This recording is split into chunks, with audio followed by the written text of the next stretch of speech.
हे कृष्ण, अगर आप सुन रहे हैं तो मुझे जवाब दीजिए, क्योंकि आज मैं आपके सामने एक ऐसे इंसान की तरह खड़ा हूं जो दुनिया से हार गया है। हे माधव, मैंने हमेशा लोगों का अच्छा सोचा, किसी का बुरा नहीं चाहा। जहां तक हो सका सबकी मदद की, सबको खुश रखने की कोशिश की। लेकिन बदले में मुझे क्या मिला? उपेक्षा, ताने, धोखा और दर्द। हे गोविंद, जिन लोगों को अपना समझा उन्होंने ही मुझे सबसे ज्यादा चोट पहुंचाई। जिनके लिए मैं हमेशा खड़ा रहा, वे मेरे बुरे समय में मुझे अकेला छोड़कर चले गए। और तब मुझे समझ आया कि इस दुनिया में हर मुस्कुराता चेहरा अपना नहीं होता। हे केशव, दुनिया बहुत अजीब है। जब तक तुम्हारे पास पैसा है, लोग तुम्हारे आसपास रहते हैं। जब तक तुम सफल हो, लोग तुम्हारी तारीफ करते हैं। लेकिन जैसे ही बुरा समय आता है, वही लोग सबसे पहले दूर चले जाते हैं। हे श्याम, मैं थक गया हूं लोगों की उम्मीदों पर खरा उतरते उतरते। हर कोई मुझसे कुछ चाहता है, पर किसी ने यह नहीं पूछा कि मैं कैसा हूं, मैं किस दर्द से गुजर रहा हूं, मेरे दिल के अंदर कितना तूफान चल रहा है। हे वासुदेव, रात को जब सब सो जाते हैं, तब मेरे मन में हजारों सवाल जागते हैं। क्या मेरी मेहनत कभी सफल होगी? क्या मेरे संघर्ष का कोई अंत है? क्या मेरी किस्मत कभी बदलेगी, या मैं पूरी जिंदगी ऐसे ही लड़ता रहूंगा? हे दामोदर, कभी पैसों की चिंता सताती है, कभी भविष्य का डर, कभी रिश्तों का दर्द, कभी असफलता का बोझ, और कभी अपने ही टूटे हुए सपनों की आवाज। धीरे धीरे ऐसा लगने लगा है जैसे जिंदगी सिर्फ परीक्षा ले रही है, लेकिन परिणाम कभी नहीं दे रही। हे नंदलाल, आज का इंसान सिर्फ पैसों के लिए नहीं रोता, वह सम्मान के लिए रोता है। वह अपने टूटे हुए रिश्तों के लिए रोता है। वह उन लोगों के लिए रोता है जिन्हें उसने दिल से अपना माना था। वह उन सपनों के लिए रोता है जिन्हें पूरा करने के लिए उसने अपनी नींदें तक कुर्बान कर दी थी। हे मुरारी, कभी कभी ऐसा लगता है कि मैं जितना लोगों के लिए करता हूं, उतना ही ज्यादा अकेला होता जाता हूं। जिन लोगों को खोने से डरता था, वे ही एक एक करके दूर चले गए, और जिनसे उम्मीद थी, उन्होंने ही उम्मीद तोड़ दी। हे गिरधारी, मैं मजबूत बनने की कोशिश करते करते थक गया हूं। मैं मुस्कुराने का दिखावा करते करते थक गया हूं। मैं ये कहकर थक गया हूं कि सब ठीक है, जबकि अंदर से कुछ भी ठीक नहीं है। आज पहली बार मैं आपके सामने सच स्वीकार करता हूं। हाँ कृष्ण, मैं टूट चुका हूं, मैं थक चुका हूं, मैं रो चुका हूं, और मुझे ऐसा लगता है कि मैं हार गया। हे योगेश्वर, अगर आप सच में मेरी सुन रहे हैं तो मुझे जवाब दीजिए, क्योंकि अब मुझे कोई रास्ता दिखाई नहीं देता, अब मुझे कोई सहारा दिखाई नहीं देता।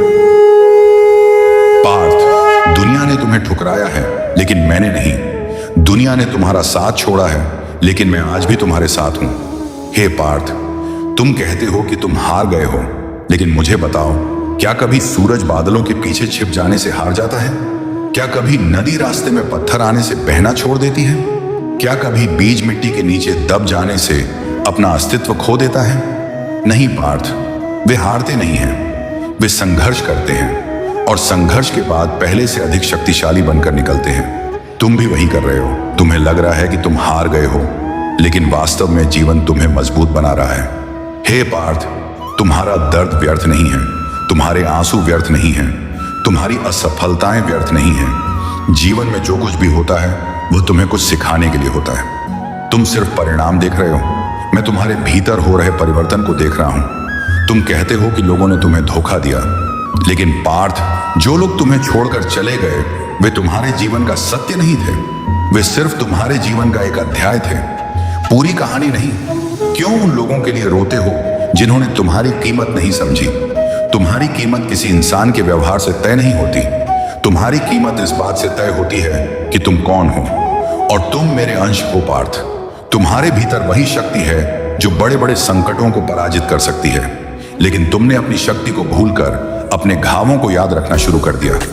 हे पार्थ, भगवत गीता में मैंने अर्जुन से कहा था कि मनुष्य का अधिकार कर्म पर है, फल पर नहीं, लेकिन तुमने अपने सुख को फल से जोड़ दिया है। इसीलिए जब परिणाम तुम्हारी इच्छा के अनुसार नहीं आते, तो तुम्हारा मन टूट जाता है। तुम मेहनत करो, तुम अपना श्रेष्ठ दो, लेकिन अपने मन की शांति को परिणाम का गुलाम मत बनाओ, क्योंकि जो व्यक्ति केवल परिणाम देखकर चलता है, वह हर असफलता में टूट जाता है और जो व्यक्ति कर्तव्य देखकर चलता है उसे कोई नहीं तोड़ सकता। हे पार्थ, तुम अपने भविष्य से डरते हो, लेकिन मुझे बताओ, क्या चिंता करने से भविष्य बदल जाता है? क्या डरने से समस्या समाप्त हो जाती है? नहीं, डर सिर्फ वर्तमान की शक्ति छीन लेता है और चिंता सिर्फ मन की शांति। इसलिए उस भविष्य की चिंता मत करो जो अभी आया ही नहीं है। आज का दिन तुम्हारे हाथ में है, आज का कर्म तुम्हारे हाथ में है, आज का निर्णय तुम्हारे हाथ में है। इन्हीं से भविष्य बनेगा। हे पार्थ, तुम्हें लगता है कि तुम अकेले हो, लेकिन यह तुम्हारे मन का भ्रम है। जब सारी दुनिया तुम्हारे खिलाफ खड़ी हो, तब भी मैं तुम्हारे साथ हूं। जब तुम्हारी आंखों से आंसू निकलते हैं, मैं उन्हें देखता हूं। जब रात को तुम चुपचाप रोते हो, मैं सुनता हूं। जब तुम टूट कर बिखर जाते हो, मैं तुम्हें संभालता हूं, भले ही तुम्हें दिखाई न दे।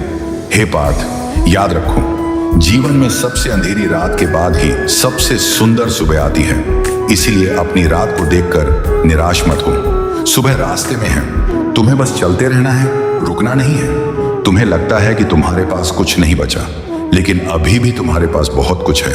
तुम्हारे पास सांसें हैं, तुम्हारे पास अवसर हैं, तुम्हारे पास सीखने का समय है, और सबसे बड़ी बात, तुम्हारे पास मैं हूं। और जिस व्यक्ति के साथ मैं हूं, उसे हार का डर क्यों होना चाहिए?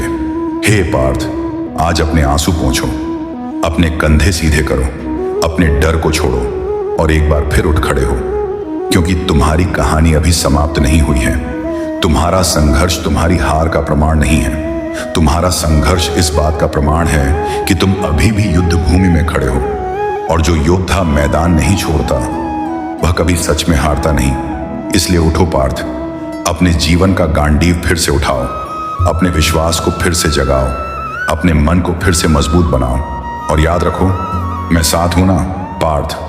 जब तक तुम्हारा विश्वास जीवित है, तब तक तुम्हारी हार असंभव है। मैं साथ हूं ना पार्थ। लेकिन एक बात बताओ, क्या सच में तुम हार गए हो?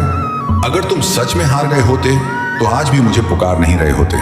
अगर तुम सच में हार गए होते तो तुम्हारे अंदर यह दर्द भी नहीं होता, क्योंकि दर्द वही महसूस करता है जिसके अंदर अभी भी उम्मीद बाकी होती है। हे पार्थ, तुम अपनी जिंदगी के उन पलों को देख रहे हो जहां तुम टूटे थे, लेकिन उन पलों को क्यों भूल गए जहां तुमने खुद को संभाला था? तुम उन लोगों को याद कर रहे हो जिन्होंने तुम्हारा साथ छोड़ दिया, लेकिन उन लड़ाइयों को क्यों भूल गए जिन्हें तुम अकेले लड़कर जीत चुके हो? याद रखो, तुम्हारी कहानी कुछ बुरे अध्यायों से तय नहीं होती। पूरी किताब पढ़े बिना कोई कहानी का अंत नहीं बता सकता, और तुम्हारी कहानी का अंत अभी लिखा ही नहीं गया है। हे पार्थ, तुम कहते हो कि दुनिया ने तुम्हें दर्द दिया। हाँ, दिया है। दुनिया ने तुम्हें ठुकराया भी होगा, तुम्हारी अच्छाई का गलत फायदा भी उठाया होगा, तुम्हारे विश्वास को तोड़ा भी होगा, लेकिन यह मत भूलो, दुनिया का व्यवहार तुम्हारी कीमत तय नहीं करता। अगर लोग तुम्हें समझ नहीं पाए तो इसका मतलब यह नहीं कि तुम गलत हो। अगर लोगों ने तुम्हारी कद्र नहीं की तो इसका मतलब यह नहीं कि तुम्हारी कोई कीमत नहीं। हीरा भी तब तक पत्थर ही लगता है जब तक उसकी पहचान ना हो जाए। हे पार्थ, तुम्हें लगता है कि तुम्हारी प्रार्थनाएं अनसुनी रह गईं, लेकिन मैं तुम्हें एक रहस्य बताता हूं। कई बार मैं तुम्हें वह नहीं देता जो तुम मांगते हो, क्योंकि मैं तुम्हारे लिए उससे बेहतर तैयार कर रहा होता हूं। कई बार देरी अस्वीकार नहीं होती, वह तैयारी होती है। कई बार संघर्ष सजा नहीं होता, वह निर्माण होता है। और कई बार बंद दरवाजे तुम्हें रोकने के लिए नहीं, सही रास्ते की ओर मोड़ने के लिए होते हैं। इसलिए अपनी परेशानियों को देखकर निराश मत हो पार्थ। जो आज तुम्हें बोझ लग रहा है, कल वही तुम्हारी ताकत बनेगा। जो आज तुम्हें आंसू दे रहा है, कल वही तुम्हें समझदार बनाएगा। जो आज तुम्हें तोड़ रहा है, कल वही तुम्हें पहले से अधिक मजबूत बना देगा। इसलिए उठो पार्थ, अपने डर से बड़े बनो, अपने दर्द से बड़े बनो, अपने हालातों से बड़े बनो, और याद रखो, जब पूरी दुनिया तुम्हारे खिलाफ दिखाई दे, तब भी तुम अकेले नहीं हो, क्योंकि मैं साथ हूं ना पार्थ। हे पार्थ, यदि इस वीडियो ने तुम्हारे मन के अंधकार में एक दीपक जलाया है, यदि मेरे शब्दों ने तुम्हें हार मानने से रोका है, यदि तुम्हें यह एहसास हुआ है कि तुम अकेले नहीं हो, तो इस चैनल से जुड़ जाओ, क्योंकि ज्ञान वही धन है जिसे कोई चुरा नहीं सकता। और जो व्यक्ति सही ज्ञान के साथ चलता है, उसे जीवन की सबसे कठिन लड़ाइयां भी नहीं हरा सकती। इसीलिए सब्सक्राइब करो पार्थ, ताकि जब भी तुम्हारा मन कमजोर पड़े, श्री कृष्ण का यह ज्ञान तुम्हें फिर से खड़ा कर सके। जय श्री कृष्ण।